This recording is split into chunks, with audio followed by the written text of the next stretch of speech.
Hey everyone, I am Eggs over here, and I'm here to review Legends of Tomorrow Season 4, Episode 4, I'm pretty sure it is. And this episode was all about... I want to say it's all about Swamp Thing, but it's not. That would be a bit misleading.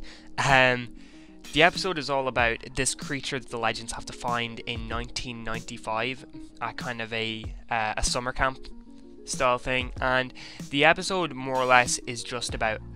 It's more character development than fighting the Swamp Thing, I guess. But yeah, there'll be spoilers for the episode from this point on.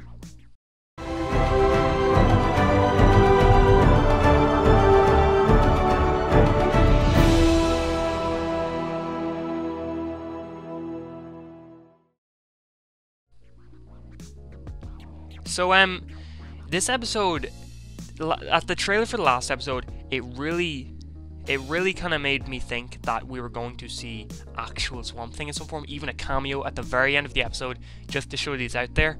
And we did get the line from Constantine saying that he does know a Swamp Thing. I think it was funny though that Constantine was the only person who actually said Swamp Thing in the entire episode.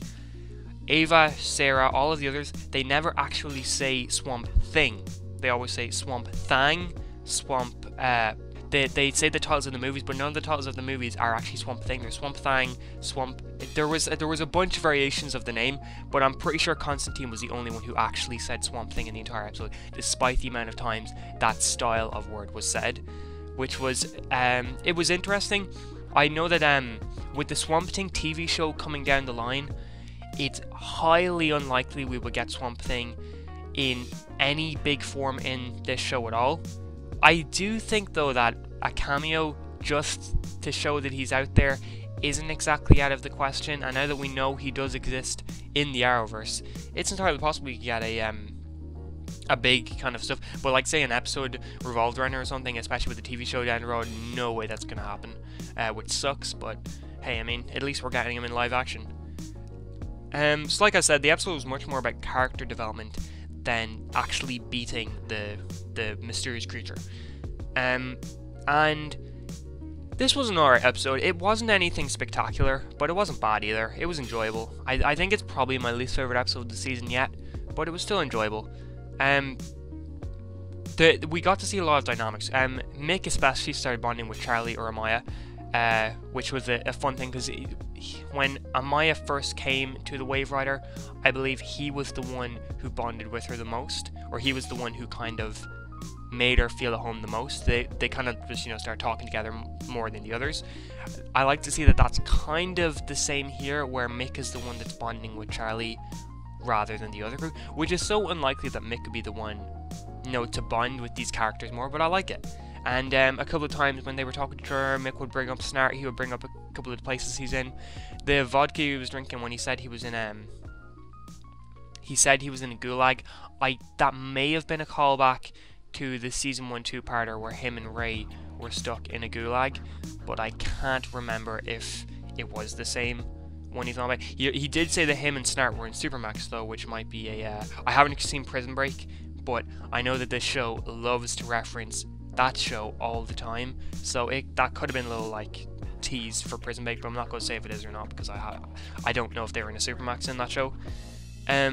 We saw Ava and John, where they talked together for 2 seconds at the start of the mission, and it was good to see how different their styles are. Ava started by saying that she needs snipers on the tree lines and all that, and then John just go, I'll just put a protection spell around the whole place. And then it was just cool to see how different they work. But it was fun, and I did kind of hope when I saw the two of them talking like that, since it was so soon into the episode, I was like, oh great, are we going to see a bunch of John and Ava working together? Because just off this scene I can tell that it'll be fun, but no, they basically never talk to each other for the rest of the episode as far as I can tell. So I'm kind of disappointed in that. I do hope that later on down the line we get an episode with John and Ava working together just a ton. But then we got Ray and John working together, which is another unusual dynamic. But, well, I guess since John is so new, the only character he could work with who wouldn't be an unusual dynamic is Sara. Any other character he talks to a lot at this point is unusual for his character, but then would become, the usual when he becomes more of a legend. But yeah, he started talking to Ray on. We got a lot of info about Ray and Nora, about how Nora still is really in love with her.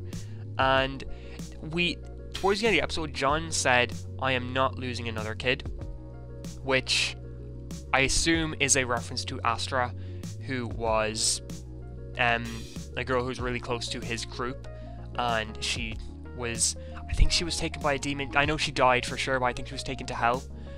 And then John also said to Ray he wanted Ray not to get too close to him because he used to have a friend like Ray, and that friend, I'm sure, it's been a long time since I've seen Constantine. I know that he had two friends. He had the one who was the university lecturer, who's actually, his actor is actually playing Dr. Destiny in the crossover, and then there was the other one who was in almost every episode, which worked with him and the girl. I need to rewatch that show, especially now that he's in Legends so much. I just kind of have passing knowledge of the episodes. I've only rewatched the season like twice. But yeah, there was that. Ava and Sarah had a lot of development this episode, as they had to turn to kids that they could bond with the other kids, that they could find out more about the swamp creature. And I'm doing the thing now where I'm not calling it something. But yeah, that was really fun. And it was good to see that even though Sarah was like 12, she was still kicking that guy's ass at the end. Well, she wasn't kicking his ass, she was holding her own for a 12-year-old against what was a supernatural-esque creature. Which also, this episode felt crazily similar to an episode of Supernatural.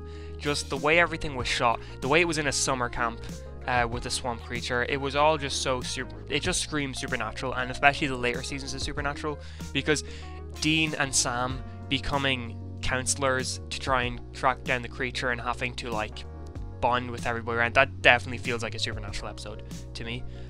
Which honestly, with almost 300 episodes at this point, unless maybe they've actually already passed 300. Yeah, I'd say they have passed 300 episodes, haven't they? I don't know, they're on 14 seasons, and they've definitely probably done a storyline very similar to this at once. But that's more or less all I kind of want to talk about the episode. But I really enjoyed it. Well, I enjoyed it. It wasn't as good as the other three, but it was still fun. I'd give it a 7 out of 10. It was nothing special, but it was enjoyable. But thank you very much for watching, and if you enjoyed this video, please consider liking and subscribing. Thank you, and have a great day.